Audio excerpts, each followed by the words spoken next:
Ndakati muite sei?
Boss Bobo does what?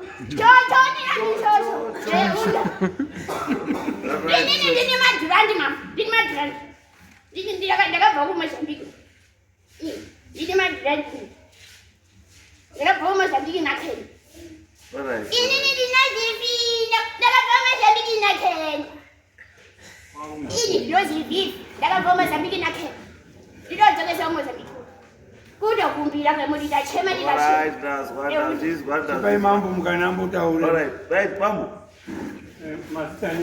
Yes. Ndakutenga siku hanuti dare renyu vikatonga pano. Ngatakuta panza pano anozotonga wewe. Chopano tera zvinoni matauro. Anozotonga panze ndiani kana saka kunza izo takambia muna January makati tonga muchibisi. Handichazivi. Makatara tiendai kuma-DNA test nemwana uyu. Iye nemai achipota kuti mambo neumatengana unyepera atendi kumatest. Saka ngatienda kumatest tozotangira ipapo. Kumatest wakanyoresa bhendi rakati K Eunice kana chiri mwana wako kakusatitire mafanidzo muchapera kana wana manhanga muri patitsikire ipana. Muchapera ringari nyamaguwa. Ndiwe. Ndinokuraya kenozwa nenzara nduzwa iyi. Nditengere sikati zvizvoita. Wabva warivhura uri muropore photosto.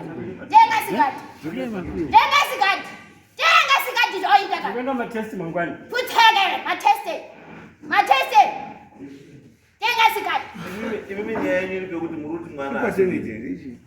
Mambo muchandotaura kutonga kwamakaita. Izvozvo. Nyaya iyi makapedza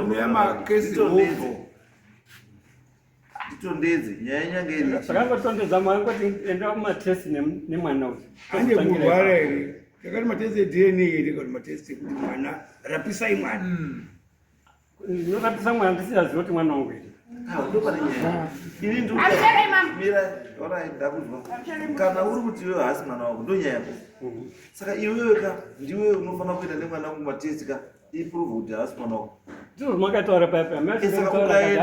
Ukaenda here. Ukadzoka here kuno. Masho ndakati kuti hazotengwa ndimambo mwana ange wako saka hatimboendi kumatest mwana.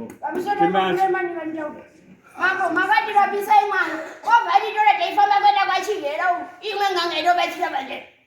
Ndokotaienda. Kana asiri mwana wako ngofamba naye. Zvetapi hanga dzinenge 6 tiri zikuye ndimurapi kuye ichakabuda hapana. Ingozi ndoripai. Ndakataura kuti mushonga ngozi kuripwa banje. Ndio zviripo. Abuya. Video zvinonetsa. Dina. Pamusoro mama. Zvatakaita sitari bheka mumwe. Ibva akaita taisangana papasi iye achibve kupenharonga tichibva kwadhisiwo. Saka taisangana papasi. Wakati apapasi. Akata soda kone zvondakadini nezvondakataura. Ndikaenda vari kuma-DNA test nemwana wakadaro wakati kufanana nenudaro. Soda kone zvondakadini nezvondakataura. Saka tinoshamisa nhasi uri kutaura futi nyaya iyoyo. Right, zvatinoita kuteedza unonzi nawatawa kuidi kuiteedza. Handizvo. Iye kana ari ready tinoenda. Mangwana chaende nemwana ma-DNA test saka ndinodai pana patapedza nyaya. Ngai ma-DNA test DNA hakusi kutorwa ropa kana mukanwa changongoda. Endai tatoda because uyu ada kutiza nenyaya yekuda kuti mwana asiri wake. Saka anyway, let's prove that first. Mwana asiri wake. Endai kuma-DNA test nekumangwana chaiwo. Hakuchaiko kuita ndakupa izvo tomorrow kusvika Monday, Tuesday, Wednesday, Saturday mudzoka panobuda mazao. Ndindi mataenda mberi. Wazvizwa here jomolo? Bye-bye.